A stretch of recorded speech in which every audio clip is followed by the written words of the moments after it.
living in big cities made us forget what it is like to be a part of civilization and highly technological environment. Together with the team of Alone with the Nature Permanent Expedition, you'll get to discover the wilds of pristine world and learn how to survive with a set of primitive tools.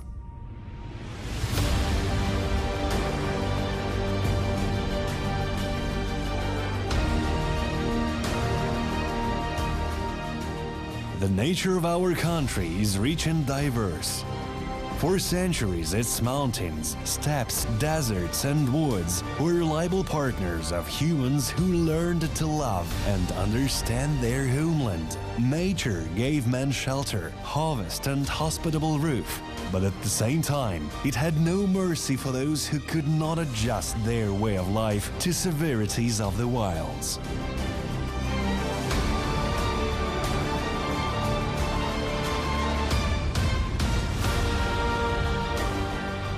Together with the team of Alone with the Nature Permanent Expedition, you'll get to discover the wildest corners of the country and learn how to survive the hardships of nomadic life.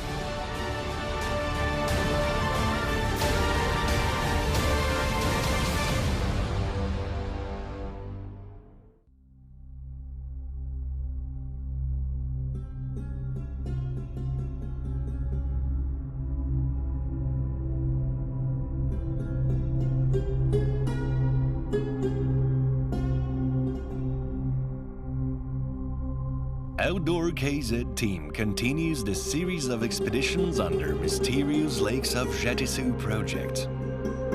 This time, the crew will get to discover Lake Tentek, located in the head of same name river in one of the most hard-to-reach corners of Jetisu Alatau.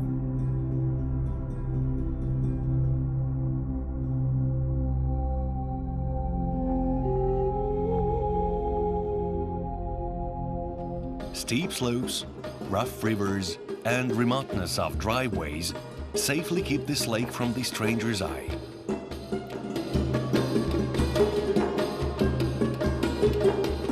To get there, Outdoor KZ team along with the Jongar Alatau National Natural Park Law Enforcement Rangers organized a combined motor horse hiking expedition.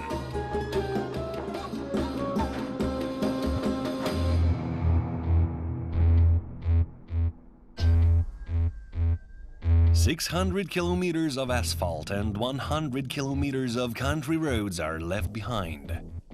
The group switches their iron horses to strong and sturdy local breed Jabet, and the journey goes on. The task is to get to the lake and learn its wildlife, as well as master techniques of long-distance traveling in highlands. It is impossible for us to get extra horses to carry loads of provisions. First of all, due to the fact that on the final stage, we shall have to head on to the Tentek River upper course by feet. In addition, there is nobody in the vicinity to share spare horses with us. Besides, we're loaded with filming equipment, as our goal is not just to get to Lake Tentek, but to shoot as many scenes of wildlife there as possible. We bring minimal provisions amount. As in our expeditions, we have a rule to try and find food which nature can offer. We are aware that the lake is rich in osman fish, and we hope to make it part of our meal for the next few days. The path winds through a wide valley, but slowly the river gets into a narrow gorge with steep sides. Pine forest belt stretches up the mountain till about 2,000 meters above sea level. Some alone standing stubborn trees can be seen even 200 meters further, but any higher starts the area of highland tundra. On the northern slopes, snowy areas begin at heights of somewhere between 1.5–1.8 kilometers.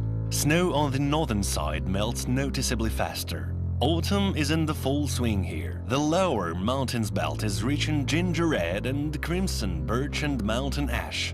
The first overnight stay at abandoned apiary. Window of the hut is broken. Everything inside is messed up. 3 weeks ago, a group of inspectors left here a bag of provisions hanging up under the ceiling, but an unknown thief made his way in. A game biologist, Maxim Wojciechowicz, investigates the case. There are bear claw marks all over the window frame. Bruin the robber got inside and stole provisions. Settling down for sleep, outdoor KZ team members cast cautious glances to the window. They fear lest the bear should decide to visit the hut once again. He got in and ate all the provisions which we left here. What did he have? We had left some bread, sugar, food which is necessary, some canned meat and fish. He tore tin cans with teeth, squeezed these and ate. That was inside.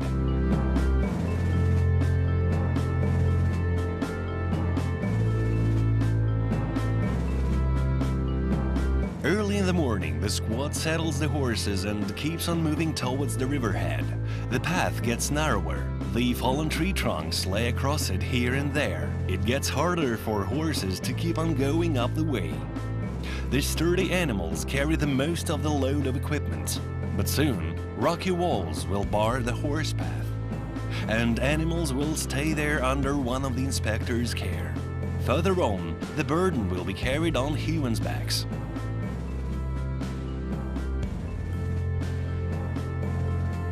Finally, we meet some of Tentak Valley inhabitants, female roe deer and 2 calves.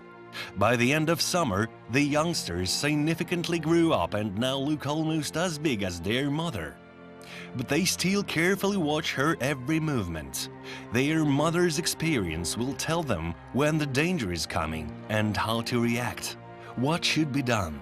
Is it time to run, to hide, or to fight?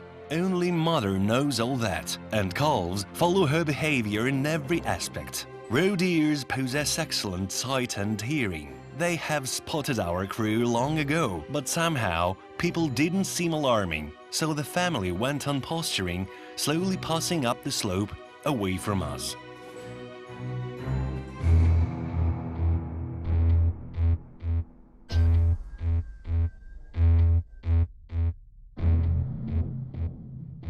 The weather is kind to the filming crew. At noon, the temperature went up to 15 degrees Celsius. Although in mountains, sunny weather is a tricky thing. Climbing up causes a lot of sweating, and inexperienced travelers get the feeling that they will get along with one windbreaker jacket only. But in mountains, the minute after the dusk, it gets significantly colder.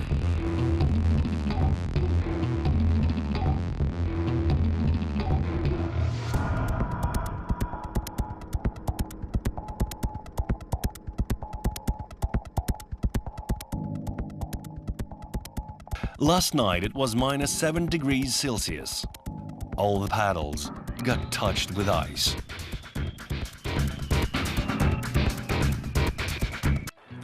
It makes me curious. According to GPS, the altitude here equals 800 meters above sea level. It's only 100 meters higher than in Almaty. When we were in the city, we felt okay in shirts and jumpers, and here at night the temperature fell down to -7 degrees. When we woke up in the morning, we had to put dawn jackets on.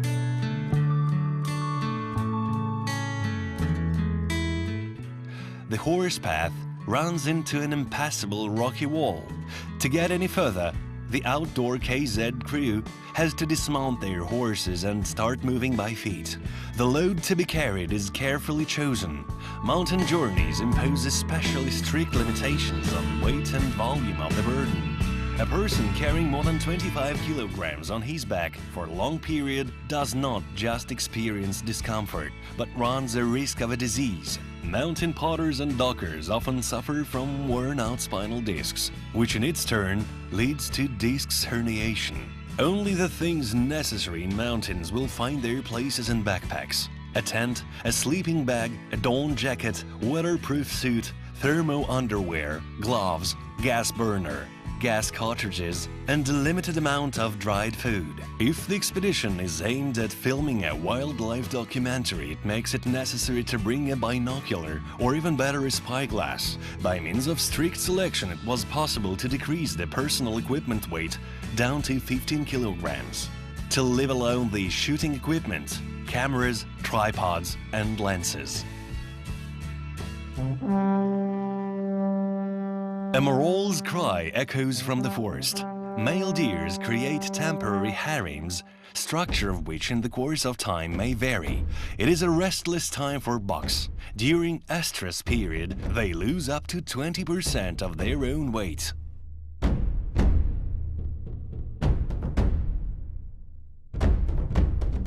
As the squad keeps on moving up the crest of the ridge, moral cries become louder. And finally, the travelers see an overwhelming scene of a night tournament.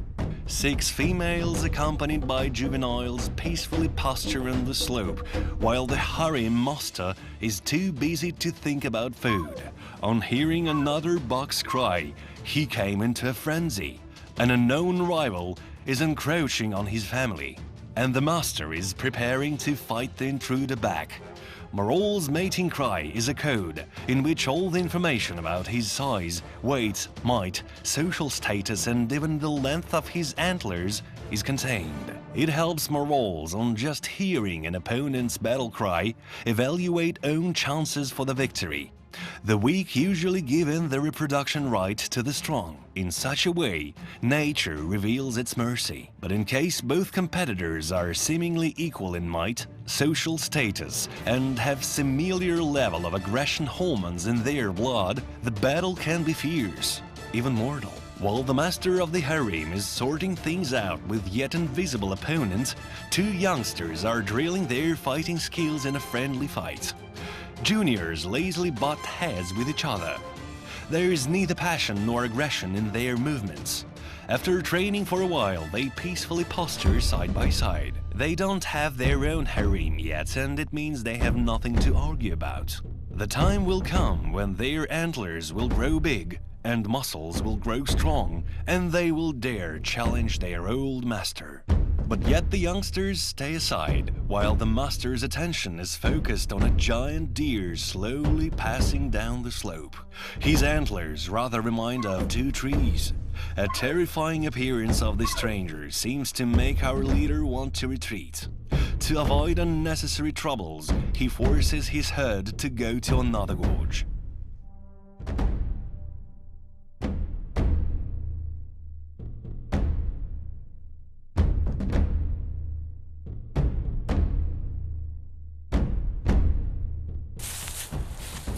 I found a couple of antlers. These laid on the ground about 15 meters away from each other. They belonged to one animal. It is a moral in his prime years.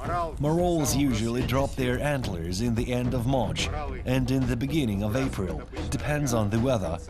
By the end of May, they already have their new antlers grown, but they harden into the bone in July as a rule, or by the end of June. So they come into mating season with such a powerful weapon. The season starts in September. This year a little earlier. So the weapon must be ready for battle. The bigger, the more massive the antlers are, just like these I'm holding, the higher the social status of their bearer is.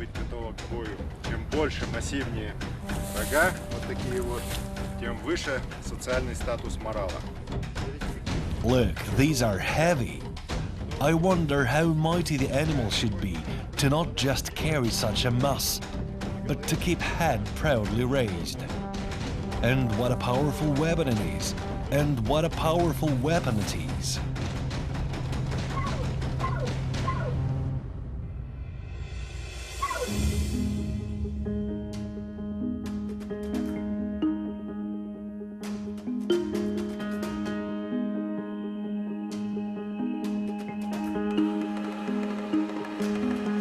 In daytime, morals usually chill in forests.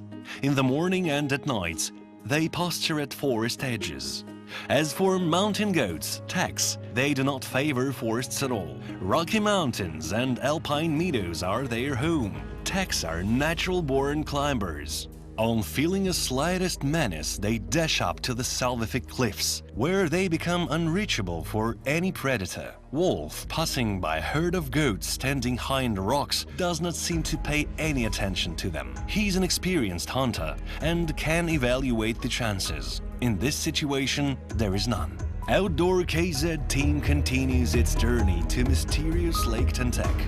The path meanders alongside the river and finally puts the wanderers in front of a small mountain lake. A herd of wild boars posture on the shore. A member of the human squad makes a careless movement and it makes boars dash into the forest.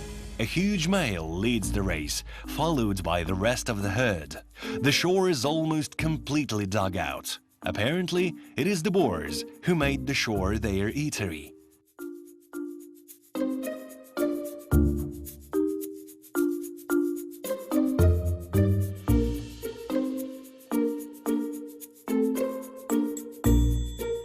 On the shore of Lake Atapkan, a sounder of boars we saw right now.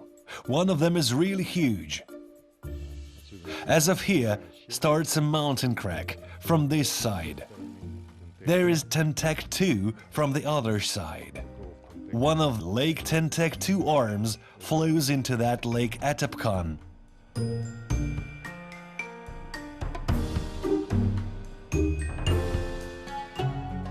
High time the group prepared for the night.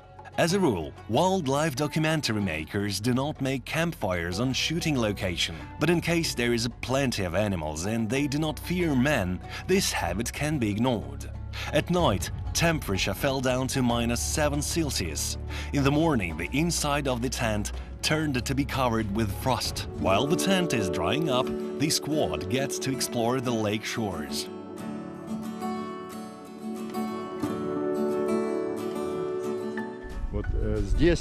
Here at the estuary is a nice place for fishing. There is a bumpy swamp out there. The sedge grows on the bumps, so the current washes them out. And thus pits appear such small caves, which are stay places for Osman fish. And these locals catch Osman with bare hands. Got to make a small hole in it, then grab it fast. We'll try it out now. We can do.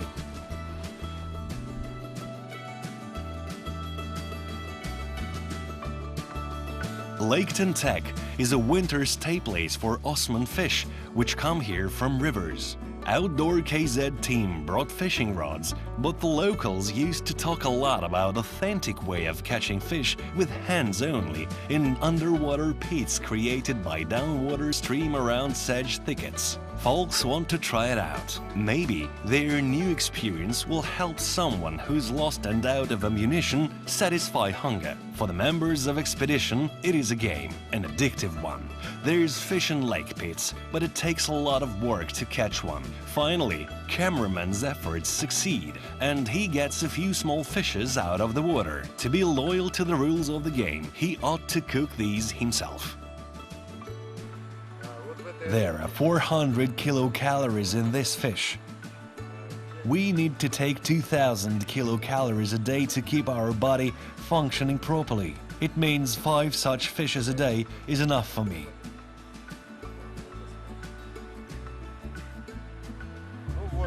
Well, it's cooking for 5 minutes already, so I can taste it.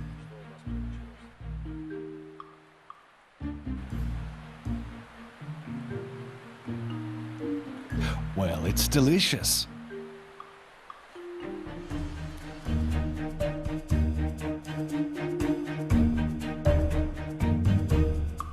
The laws of the genre oblige there should be a dessert.